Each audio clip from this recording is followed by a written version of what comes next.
¿Cómo ves tú la situación actual de Perú y qué perspectivas crees que hay?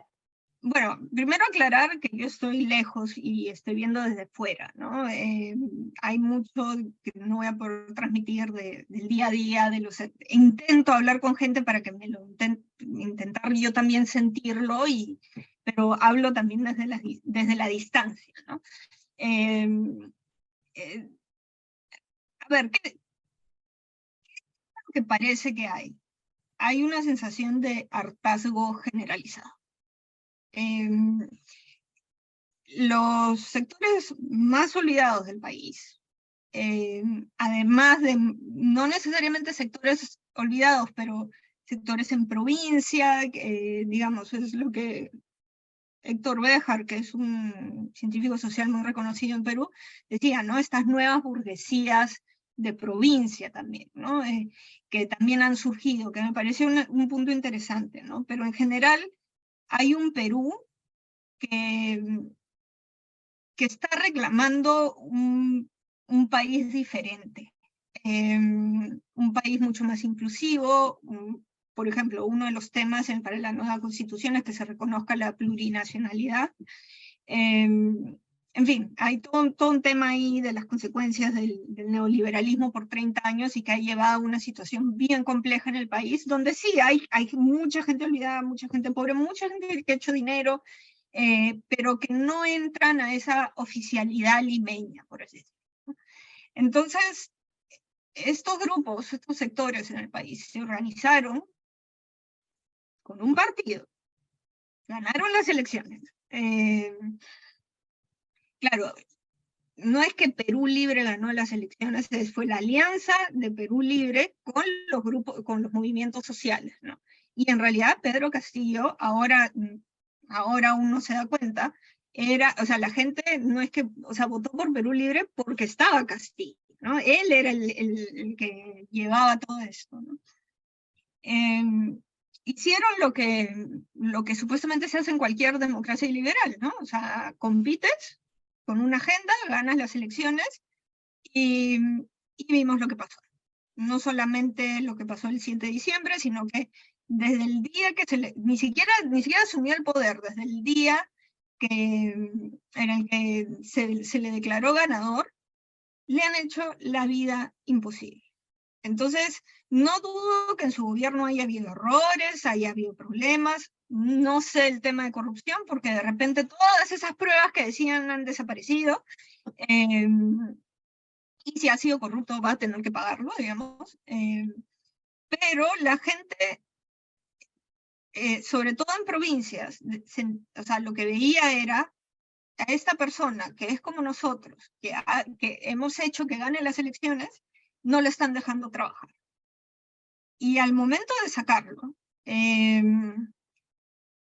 es como que la gente ha dicho, hasta acá, estamos hartos. Y ha explotado todo, ¿no? O sea, yo creo que había tal desprecio por Pedro Castillo que no se daban cuenta que él era como la última oportunidad que el Perú le estaba dando a esa oficialidad limeña para que cambie las cosas.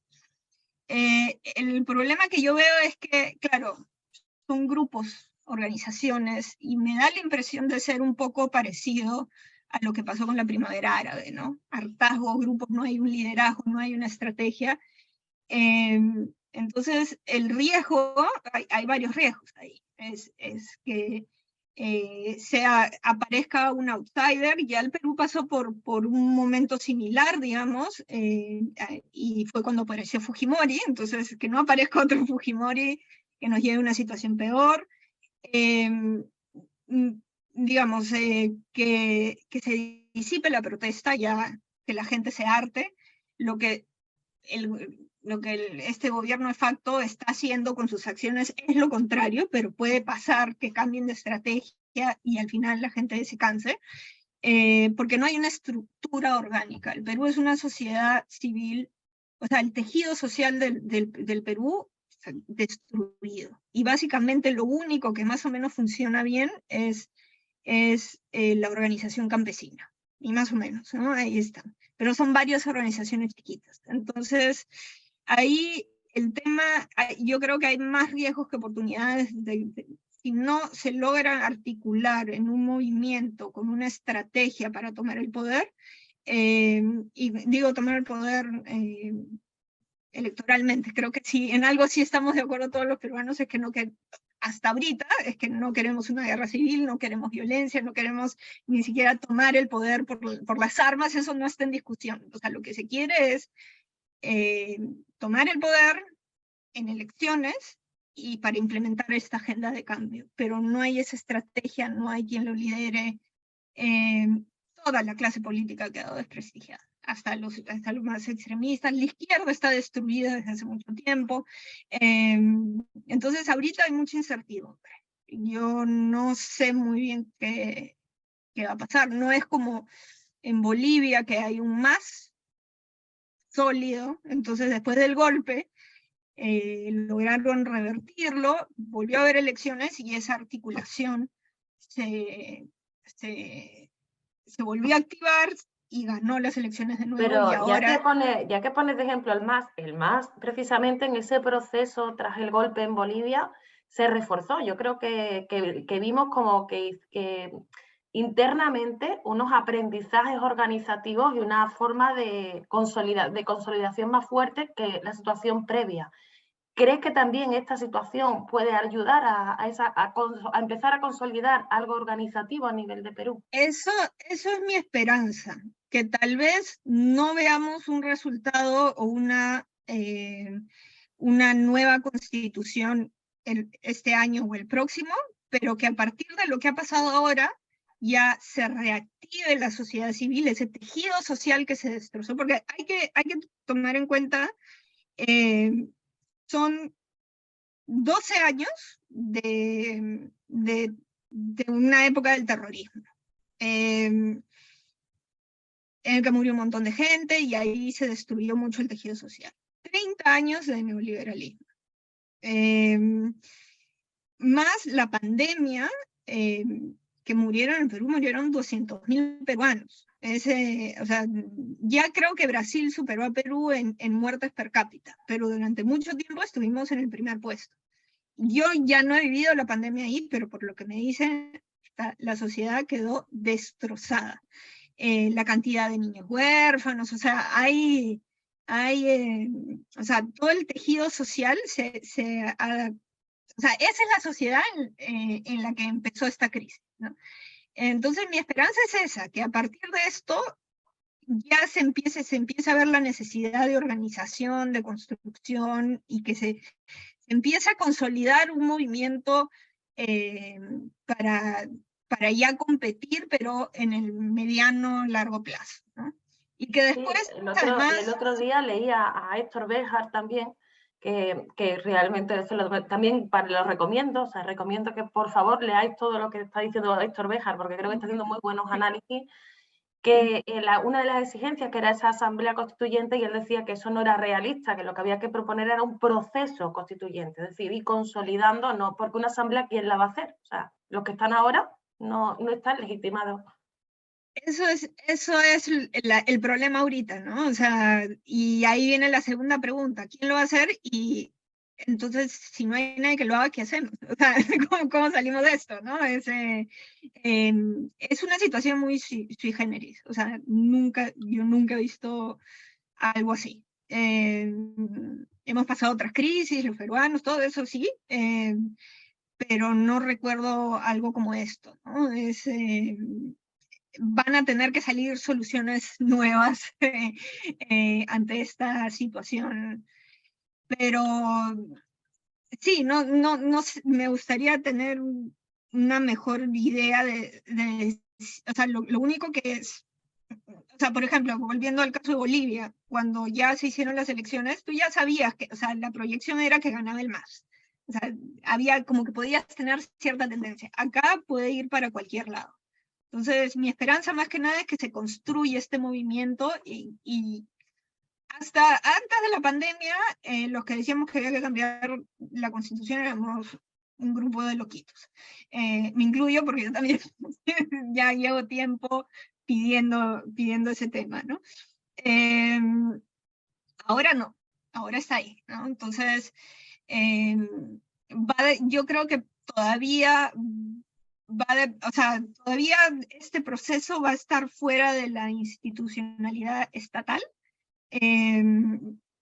pero lo importante es construirlo, ¿no? Y generar, o sea, que se mantenga sobre todo en el tiempo. ¿Qué va a pasar con las protestas? Si va a seguir Dina Boluarte, eso no lo tengo muy claro, porque también el tema de la violencia es muy fuerte, muy, muy fuerte. No solamente, no digo, o sea, yo me imagino que en los 80 fue peor, pero ahora lo están haciendo frente a cámaras. Los policías están totalmente envalentonados. He visto videos o sea, que están tipo sicarios. O sea, fotos que videos que alguna vez que filmaron un sicario en acción, igualito está haciendo el policía. Se baja, dispara, se sube a la moto y se va. Pero lo peor, eso no había... lo peor de esta situación es que lo hacen porque se lo pueden permitir. O sea, este tipo de cosas no se hacen si uno no puede. Entonces, ¿qué ocurre? ¿Qué está ocurriendo, por ejemplo, en el mundo? Ayer estábamos en otra entrevista con la cumbre de la CELAC y apenas habló de Perú. O sea, ¿por qué, aunque todos sabemos lo que está pasando, porque está pasando a plena luz del día, no está teniendo ningún tipo de repercusión a nivel internacional? Porque esto tiene el apoyo de Estados Unidos. La OEA, por supuesto, ya salió a apoyar a Dina Boluarte y hubo un momento en que Dina casi renuncia y justo llegó un mensaje de Blinken que había hablado con ella y le había dado todo su apoyo y no sé qué. El día anterior hay un medio, bueno, no sé si es independiente o no, pero que intenta ser serio, que es el IDL, el IDL, porque tiene IDL Seguridad Ciudadana, IDL Reporteros, creo. Pero IDL, que sacó un par de crónicas a través de entrevistas de lo que pasó el 7 de diciembre, ¿no? Y hay, por ejemplo, entrevista a la que era primera ministra de Castillo y que dice, cuando yo fui estaba ya el que era, ay, soy muy mala para los nombres, Bobbio creo que es, el que le pareció extraño encontrar tan temprano al que era el ministro del Interior. Y ese ministro del Interior, el día anterior, se había reunido con la embajadora de Estados Unidos. Entonces, hay muchas cosas extrañas que pasaron ese día. Por eso no quiero justificar, no quiero decir Castillo, no, o sea, lo que quiero es transmitir es que hay muchos temas muy extraños que creo que los peruanos nos merecemos una explicación. La propia declaración de Castillo es extraña, porque se entiende, o por lo menos desde fuera, que tú haces una declaración así porque tiene cuentas con un apoyo, o en un momento determinado, pero después parece que no existe ese apoyo y además incluso se vuelve en su contra. Mi sensación en ese momento fue que fue una trampa. No tengo muy claro por parte de quién. Hay mucho, eso es lo que están diciendo, que le hicieron pensar que sí para luego darle la espalda. De hecho, en estos dos reportajes de IDL mencionan que ya, o sea, había un grupo especial y que su propia escolta lo había estado espiando ya desde antes. Yo pienso que esto ha sido una estrategia de ir induciéndolo a tomar decisiones que lo lleven a ese momento, ¿no? Por ejemplo, a mí alguien me comentó que está un poco más metido ahí, que parece que le habían dicho que un poco tú entrégate a Estados Unidos y Estados Unidos si Estados Unidos te apoya, nada te va a pasar. Eso, no sé si sea cierto, pero coincide en que él viaja a Estados Unidos, después llama a una comisión de la OEA que vaya y que certifique. Entonces, yo creo que lo han ido induciendo hasta como para que tome esa decisión, digamos, ¿no? Haciéndole creer que tenía un apoyo que en realidad no tenía. Porque si ya su escolta ya lo estaba vigilando y además había un grupo encargado de ver si, supuestamente para que no, por si hacía un golpe de Estado, es raro, ¿ya? Esas cosas no pasan, o sea, esta es una persona a quien, más allá de todo lo que puede ser errores o lo que sea, no lo han dejado un momento en paz. Algo que dicen, por ejemplo, tenías todos los días en los medios quién entraba a Palacio, con quién se reunía, que, no sé, el hijo entró en una universidad privada, ¿con qué plata paga la universidad privada si él es un campesino? Todo el santo día. CELAC sacó un pequeño reportaje sobre negatividad en los medios en el Perú hacia Pedro Castillo, y llegó un momento en que llegó al 98%. Entonces tenías a la prensa, que es una prensa concentrada, mañana, tarde y noche, publicando cosas. O sea, tenías hasta presentadoras de programas de espectáculos, yéndose contra el presidente. Entonces esto ha sido toda la maquinaria, toda la maquinaria en contra de esta persona, que claramente no formaba parte de las estructuras, pues, de lo que se llama el Estado profundo, ¿no?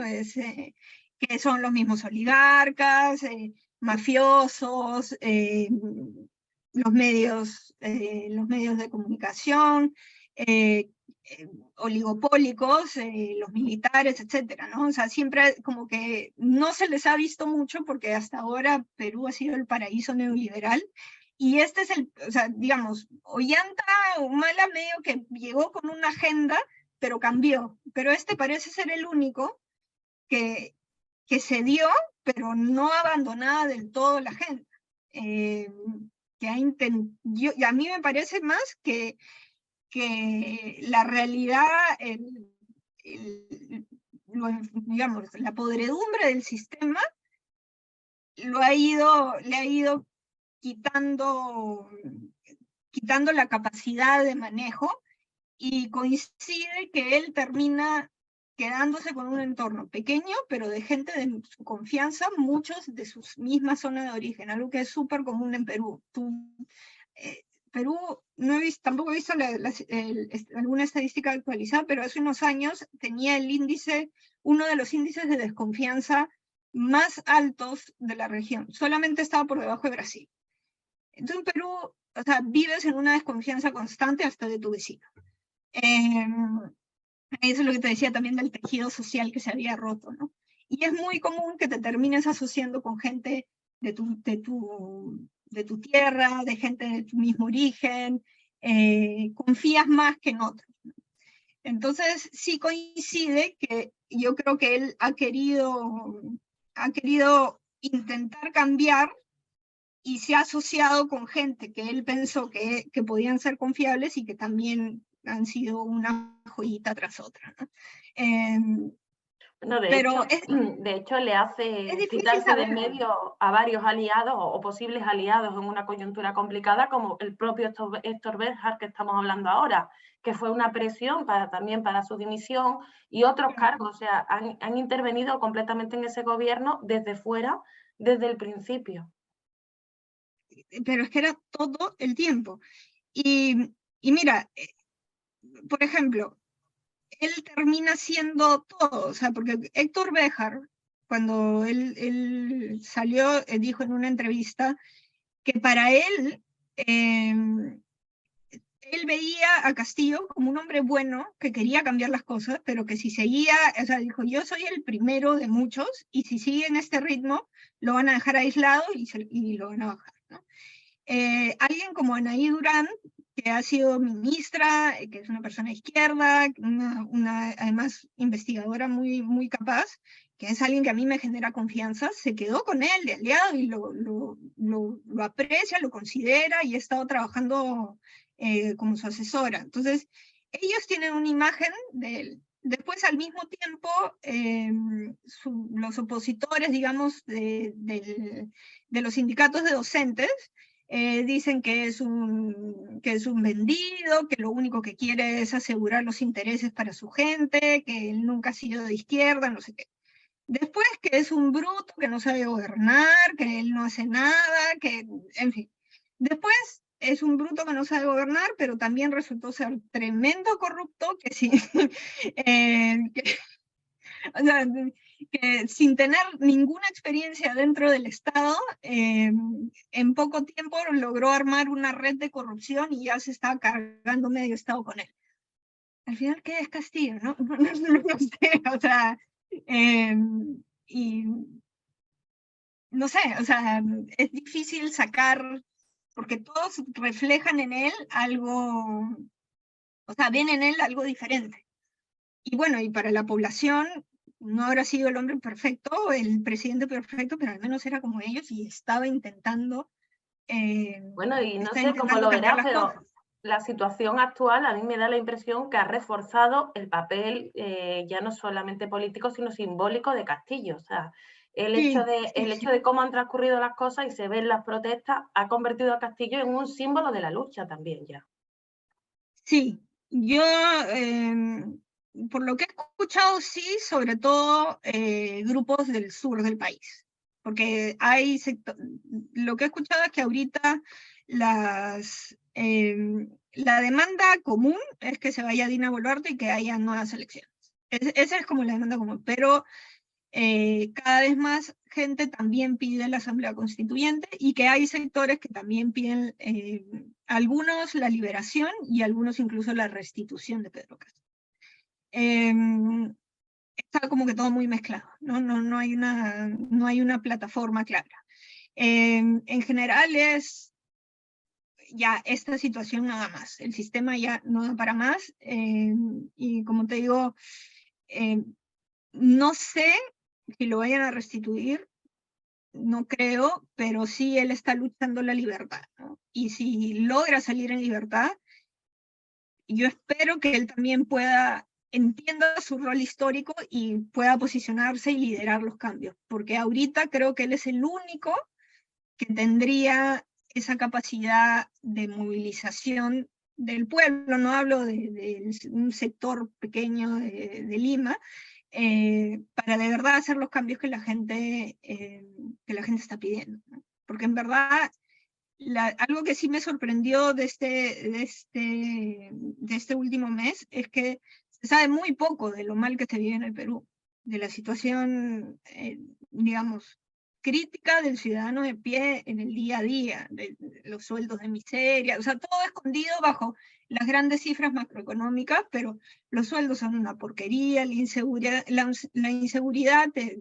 o sea, no puedes ni salir a la calle, no sé, sales a la calle y si sacas tu celular para ver, no sé, un mensaje o Google Maps o lo que sea para ver a un sitio donde ir, muy probablemente te lo roben, y eso es lo mínimo, o sea, ni te hablo de la violencia contra las mujeres, la informalidad antes de la pandemia era del 70%, ahora debe estar mucho más, y la informalidad además implica cero derechos laborales.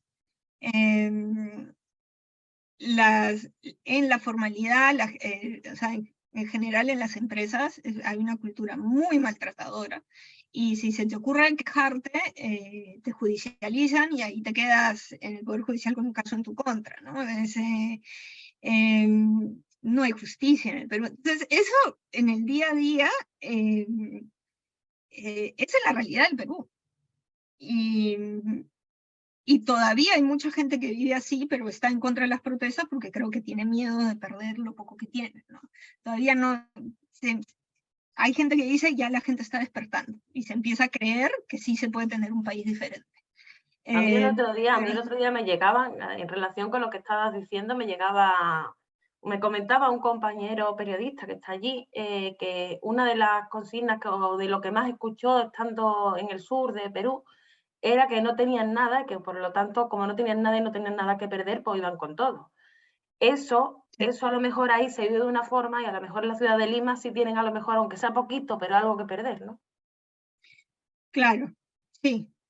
Aparte hay un tema cultural. La gente en el sur como digo, son guerreros, o sea, no le tienen miedo a nada. Los aymaras, no quiero, en verdad, no quiero evitar caer en una esencialización, pero de verdad, yo no he conocido gente más valiente que los aymaras. que no le tienen miedo a nada, súper luchadores, aparte con una fuerza física, sobre todo los que están en el campo. Yo admiro muchísimo esa lucha. Entonces, además hay un tema ahí cultural muy marcado. Y, y claro, como dices, están en una situación económica muy vulnerable en la que sienten que no tienen nada, y, y sí, van a lucharla. Y están yendo a Lima porque al menos en Lima no los matan. Ahora, algo que me ha emocionado mucho es que cada vez más gente está mostrándose solidaria con ellos. Entonces, a veces, por las condiciones en las que se vive, no se puede ir a marchar, porque si te vas a marchar, no comes ese día. El tema de la informalidad. Pero, por ejemplo, había una marcha bien grande ahora que fue por toda la Panamericana, que es como una vía principal, y la gente les dejó agua por todo el camino, o gente que ya con comida. Después, la gente que ha viajado desde Puno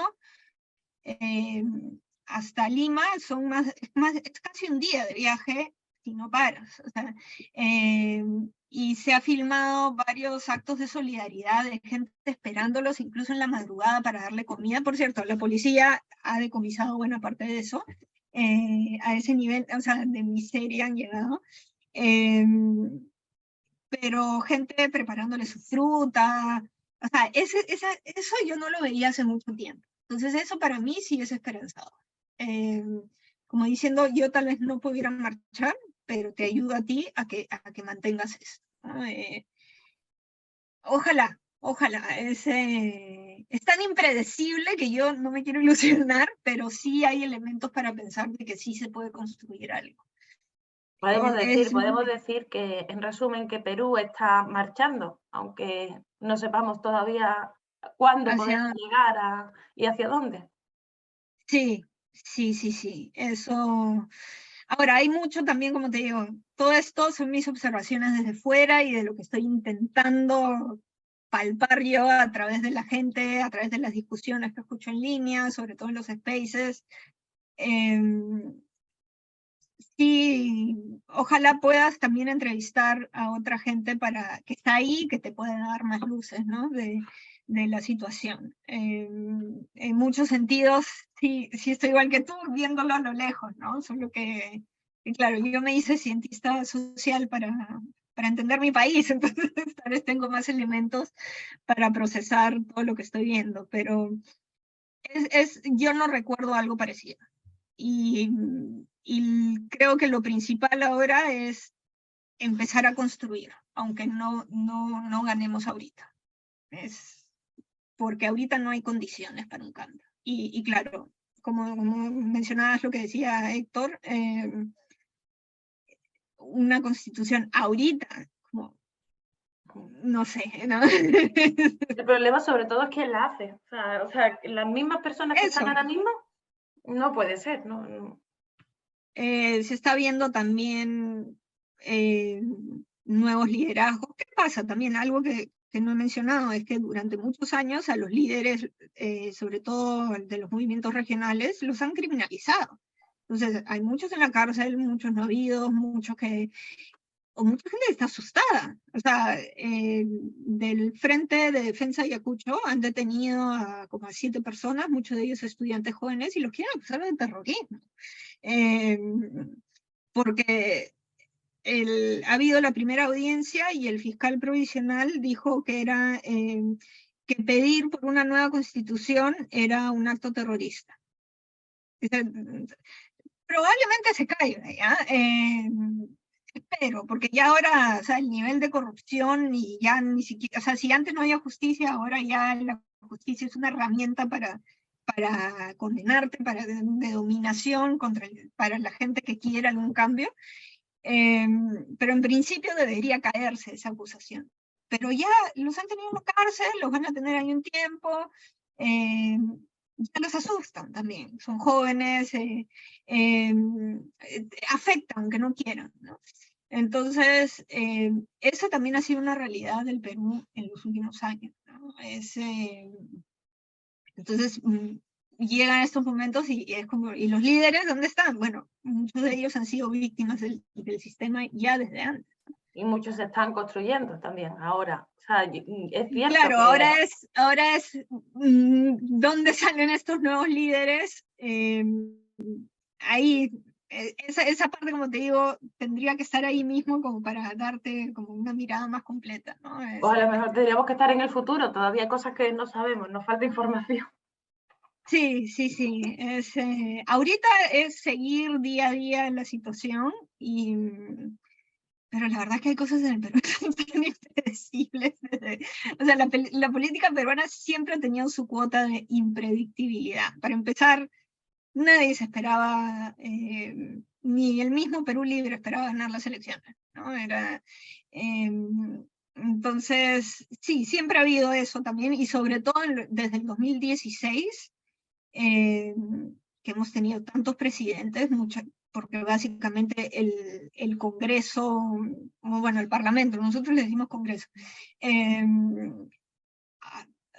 supuestamente el primer poder del Estado es el Ejecutivo, pero en los últimos años ha sido el Congreso y se ha bajado la cantidad de ministros que se han bajado, porque esto es importante decirlo, esto es un proceso que se ha ido al extremo con Castillo, pero ya lo estábamos viviendo desde el 2016. Entonces yo por eso sí planteo que esto es un tema más allá del fujimorismo, sino del Estado profundo peruano, que ha intentado mantener el sistema, ¿no? Entonces quien no encaje más o menos lo sacan a Vizcarra, el mismo PPK tuvo que renunciar, después han ido tirándose abajo presidente tras presidente que no necesariamente eran de izquierda. Vizcarra no era de izquierda, se lo bajaron, ¿no? Entonces, ya estos son como, en realidad desde el 2016 que estamos en una inestabilidad constante, que te vas a dormir y no sabes quién va a ser el presidente al día siguiente, que tienes un Congreso totalmente mercantilista que no mueve un dedo por el país. Y entonces, es como que ya esta situación, yo creo que se imaginaron como que, bueno, ya, gana alguien de derecha, porque inicialmente, o sea, la derecha en Perú sacó 60%, lo que pasa es que eran 3 candidatos. Y, y Pedro Castillo se les escapó. De nuevo, la gente de las zonas más olvidadas votó masivamente por él, y Pedro Castillo se les escapó. Y ya, este ciclo de inestabilidad se ha agudizado con Castillo, pero ya lo vivíamos desde antes. Sí, y bueno, y a lo mejor ya esa situación simplemente rebosó, ¿no? O sea, la última gota que colmó el vaso y es necesario empezar un nuevo proceso para Perú, ¿no? Sí, sí, es como te decía, yo como lo veo es la gente siguió creyendo en el sistema, eligió a un presidente, digamos, hizo política, jugó con las reglas. Y el mensaje fue, no vamos a dejar que ustedes tengan poder, que ustedes cambien las cosas, de ninguna manera. Entonces ya la gente dijo, bueno, ya, si ni siquiera respetas mi voto, ¿ya qué vas a respetar? Bueno, Ahí pues ves para... los temas de la democracia, la supuesta democracia liberal, que supuestamente garantiza los derechos para todos, al final terminan gobernando los de siempre. Y que es una tendencia en general en la región de desestabilizar gobiernos democráticamente elegidos para que siempre gobiernen los mismos. Es la nueva forma de golpe, ¿no? Sí, bueno, ahí mencionando a un compatriota funesto que tenéis, que es Vargas Llosa, el problema es que la gente vota mal, según él, que a veces votan mal y cuando votan mal tienen que corregirlo, sea por la vía que Yo sea. bromeo, digo, Vargas Llosa es español, ya se fue hace tiempo. Vargas Llosa, Disculpa. Vargas Llosa yo creo que no lo quieren ni en su casa, pero bueno. Sí, se ha separado, creo, no Hablando sé, un poco de todo, sí. No, qué hombre, o sea, ya, qué mal envejeció, de verdad. Es curioso Eh, porque yo siempre digo que para mí las novelas iniciales de Vargas Llosa, por ejemplo, Los cachorros, a mí me hizo entender esa burguesía limeña. O sea, cuando hablamos de la burguesía limeña, yo la entiendo gracias a Vargas Llosa. Entonces, muy contradictorio. bueno, volviendo al tema de Perú, la elección de Pedro Castillo también fue un cataclismo para el que probablemente era el movimiento político más fuerte en Perú, que era el antifujimorismo. Porque un sector antifujimorista dijo, no voy a votar por Keiko, no puedo votar por Castillo, ¿no? Y ahí salieron un montón de cosas, porque eran disfrazados de demócratas, pero hasta que toca elegir a un campesino de presidente, ¿no? Eso sí ya no podía, ¿no? Y eso ha permitido también conocer el verdadero rostro de muchas personas, ¿no? Tan antifujimoristas no eran. Eh, y ahí incluyó Vargas Llosa. O sea, ya Vargas Llosa ya venía en una Deriva. tendencia en caída, pero ya eso fue como, o sea, que prefiera a la hija o sea, todo lo que hizo para que el Fujimorismo no vuelva, pero no, más era, digamos, más fuerte era su clasismo, porque la sociedad es muy clasista, la sociedad peruana y en general todas las latinoamericanas, de no poder aceptar que un campesino pueda ser presidente. Fue muy fuerte eso también. Bueno, pues vamos a ir terminando. Te voy a hacer dos preguntas que solemos hacer al final de las entrevistas, que son personales, pero un poco políticas, un poco las dos cosas. Yeah. La primera es que nos recomiendes un libro. No tiene que ser, puede ser de literatura, no tiene que ser de política también. El de los libros de Zhang Weiwei, que es para mí el mejor para entender el sistema chino desde una perspectiva china, ¿no? Fue el que hizo toda una reflexión sobre el sistema chino, le dio una especie de institucionalidad y también significó una revolución para muchos chinos en que por ahí pensaban como, bueno, nosotros no tenemos democracia partidaria, tal vez somos menos que Occidente, y dijo, no, o sea, nuestro sistema, mira en todo lo que hace. Entonces es muy interesante su planteamiento, a mí me ayudó mucho a entender China, así Y, de lejos, lo que más me gustó. y la segunda pregunta es un referente para ti a nivel histórico, no tiene que ser alguien que esté vivo, sino quien sea.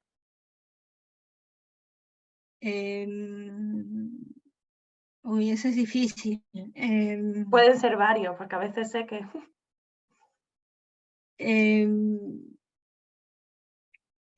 Uy, ahí sí, no necesariamente a nivel político. Mira, para mí yo diría Mao. Mao es, yo he descubierto eh, sí, Mao y Zhou Enlai para mí, yo tengo cierta identificación con Zhou Enlai también, pero esa dupla del estratega y el ejecutor que se mantuvo a pesar de todo y que, digamos, no solamente ganaron la guerra civil, refundaron su país, levantaron de las cenizas a un pueblo que no solamente, cuando tú escuchabas testimonios de chinos, o sea, mayores que los entrevistan, así, dicen, nos volvió a enseñar que podíamos creer en nosotros. Y luego sentaron las bases para todo lo que, o sea, no, y además le ganaron la partida a la Unión Soviética, la partida política, digamos, ¿no? A Estados Unidos la reincorporación o sea, que se le quitara el asiento a Taiwán y que lo recuperara el gobierno en Beijing. Eh, Estrategas geniales, de esos que o sea, cambiaron la historia, ¿no? Y los dos se complementaban mucho, ¿no? Entonces, y además, en el caso de Mao, ha sido probablemente uno de los personajes más calumniados en Occidente, si no el más, ¿no? Ahí se pelean con Stalin. Como una vez conversaba con una persona, decía, claro, para muchos de estos liberales, o sea, los mejores revolucionarios son los que se mueren jóvenes, no los que llegan a ser gobierno, ¿no? Siempre, porque todo tiene sombras, luces, pero en el proceso de la construcción de China es fascinante, porque tuvieron estas dos personas que hubo mucha gente más, pero digamos, el nivel de estrategia Los vino de ellos. cimientos, además, ¿no? Sí, sí, sí, sí. Ahora, por ejemplo, cuando los chinos salen a protestar, siempre llevan una imagen de Mao.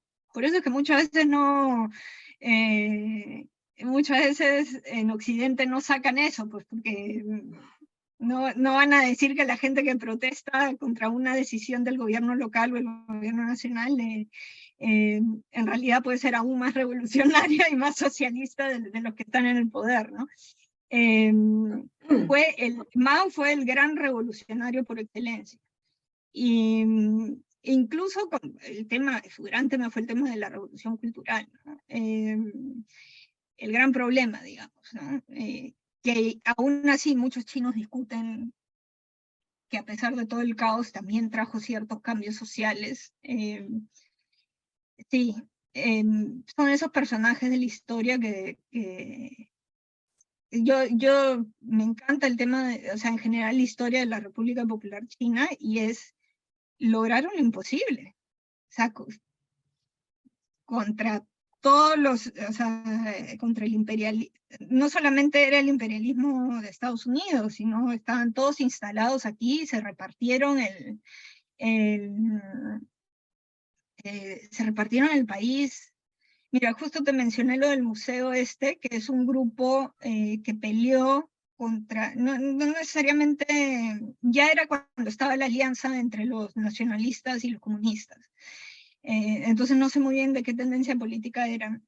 Pelearon en Shanghái y al final ya Chiang Kai-shek ordenó que se retiraran y, y las autoridades de esas zonas de Shanghái, que eran autoridades extranjeras, dijeron que no. O sea, tenían más poder que Chiang Kai-shek y se quedan 4 años en esa zona, en una especie de campamento que tuvieron que formar hasta que políticamente se solucionara el problema para que puedan retirarse y salir de ahí, ¿no? Entonces no eran dueños de su país. Y entonces es fascinante para mí la historia, ¿no? Y Zhou Enlai era pues el que frenaba un poco mucho de los excesos de Mao también, y que es alguien de clase alta, como dicen, un desclasado, ¿no? Que se dedicó al servicio de la gente. Entonces ellos dos para mí forman una dupla fascinante, fascinante. Como estrategas, por la intensidad de sus vidas, fascinante. Bueno, pues muchísimas gracias, María Fe Celi, y te invitamos a otros encuentros. Bueno, te invitamos a lo que tú quieras, o sea, te lo digo ya. Porque Gracias, ha sido un gusto. Muy interesante todo lo que tienes que aportar, todo lo que nos has aportado, todo lo que se nos ha quedado en el tintero, que se ha quedado ahí. Así que bueno, que muchísimas gracias. Sí, ha sido súper largo, pero en verdad, perdón que a veces me extiendo la respuesta. Eran muchas cosas, era difícil hacerlo más breve. Bueno, pues muchísimas gracias de nuevo y nos vemos en la siguiente.